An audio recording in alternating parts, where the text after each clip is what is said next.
It gives me great pleasure, after last year's introduction of social entrepreneurship to the chapter, to follow it up with an opportunity for the chapter to get really actively involved this year. As many of you know, YPO International and Ashoka have formed a partnership so that all YPOers and WPOers worldwide can have exposure to the social entrepreneurship movement.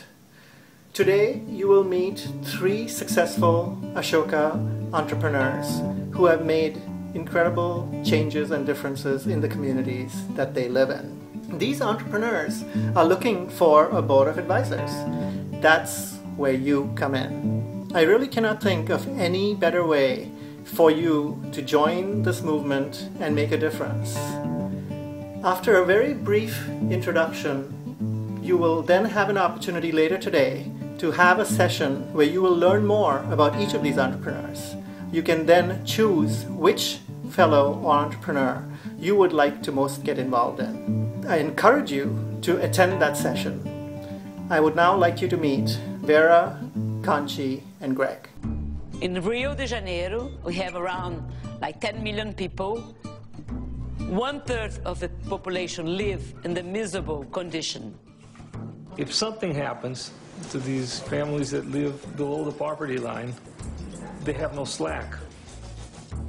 These families facing terrible choices, feeding a child versus buying medicine for another child. I saw this vicious cycle, hospitalization, rehospitalization many times, and I knew we need to do something. At Renascer, we decided to change completely the environment where the children and the poor family live. And to change completely, we have to work in many areas.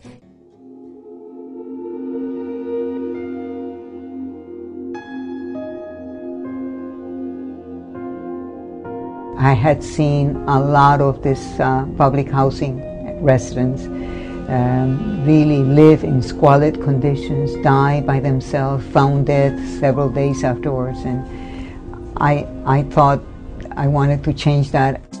Palm Avenue Baptist Tower is probably going to be one of my best projects. My motivation is that every housing authority, and there are 3,500 in the United States, have a little bit of services to allow those elders to age in place with dignity and good health. With microfinance, obviously, and what people would traditionally think of as microcredit, the essential issue is access to capital. Mm-hmm. With microconsignment, the issue is that people living primarily in remote, isolated villages in the developing world don't have access to things, to essential products and services, such as eyeglasses or water purification buckets, things that have a positive economic, health, and ideally environmental impact. And traditionally the only way that they've gotten those things has been through donations. So there isn't anybody out selling these types of things. So through typical microcredit, if you were simply to give a loan, number one, it's not a going concern, so there's a very high level of uncertainty, but more importantly, there's no local distributor to be for where they can purchase it from. So essentially what we do is to serve the role of that distributor, so to speak.